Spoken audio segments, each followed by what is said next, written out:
Harley's Holiday is another Paul Dini scripted romp for his most well-known creation.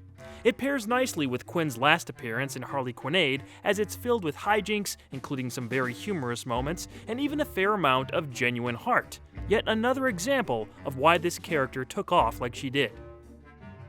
Harley Quinn is declared sane by Arkham Asylum and sent back out into the real world to live as a peaceful citizen. Quinn sincerely wants to stay out of trouble, with Batman himself openly rooting for her.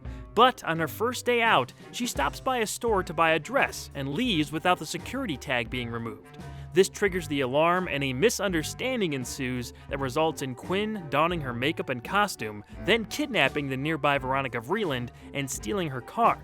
Batman and Robin are quickly on the case, but hoping Harley will listen to reason and not make things worse. Soon enough, Quinn has several people after her, not just the dynamic duo. Detective Harvey Bullock, Veronica's father, General Vreeland, and returning gangster Boxy Bennett are all chasing down Quinn at the same time. In a case of trouble finding her, Harley goes on the run with an understanding hostage and a dream of freedom without criminal intent. That sense of fun and a lighter tone than usual is helped by both this episode's director, Kevin Altieri, and the energetic and exaggerated animation. Altieri previously teamed up with Paul Dini on Harley Quinn, and it shows. Their love for the Quinn character is apparent, and while this didn't do what Mad Love eventually did, Harley's Holiday still adds to Quinn's legend with a step in that deeper direction. Dong Yang was behind the animation, but it doesn't look like one of their typical episodes. This has a much more cartoony vibe to it, with expressions and movements that make it feel like a Looney Tunes short at times. Acme does provide the alarm bell after all. Sometimes this is a good thing and it matches the wacky story we're seeing. Other times it's a little sloppy and breaks from the quality standard we saw from most of the installments around this period. Oh, by the way, in Gotham, I guess you go on blue instead of green. Harley's Holiday is packed with gags that had me laughing, and not all of it involved Harley directly. Take Scarecrow's ranting at the beginning. I am the master of fear, the lord of despair. Hi, Professor Crane. Good evening, child. Worship me, fools! Worship me! Or this goon knocking himself out instead of waiting for Batman to do it. Also, we get a very Blues Brothers-esque sequence with all these different parties colliding while chasing Harley. Got you now, you screwy little troublemaking clown. I'm not sure if this was supposed to be funny, but Batman tries to capture Harley at one point by launching himself into a neon sign. The timing is pretty hilarious. When he's not springing into electric billboards, Kevin Conroy as Batman and Bruce Wayne really shined here. This episode was a perfect showcase for the difference in his clueless Playboy and Dark Knight voices. Don't I know you? I don't think so.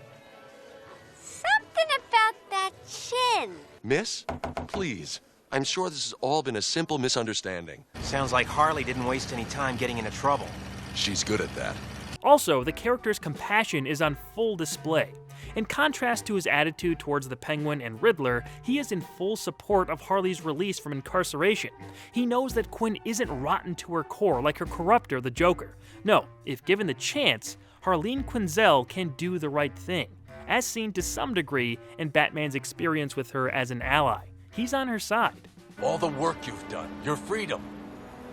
If you run away, you'll lose them, Harley. You're so close to winning back your real life. Why risk it now? The ending conversation between the two is one of the more heartfelt Batman scenes in the series, and no one could deliver it like Mr. Conroy. I know what it's like to try and rebuild a life. I had a bad day too, once. One could see this as a reference to the Killing Joke comic storyline, where Joker famously talks about his one bad day and how that's all it takes to drive someone off the deep end. Listening to Batman twist that into a way of relating to one of his enemies is the Caped Crusader at his most inspiring, even if Harley makes it weird by making out with Batman right after. In any case, this installment had strong pacing and frequent zany action that bolstered an already solid script. The comedy works, the emotion doesn't feel forced or phony, and it features strong vocal performances. Most importantly, it further progresses Harley Quinn as a character. Next time you have a day off, pop on Harley's Holiday and join Miss Quinzel on a fun and earnest ride.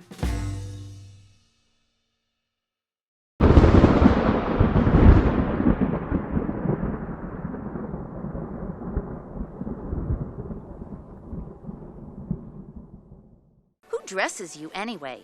Alfred?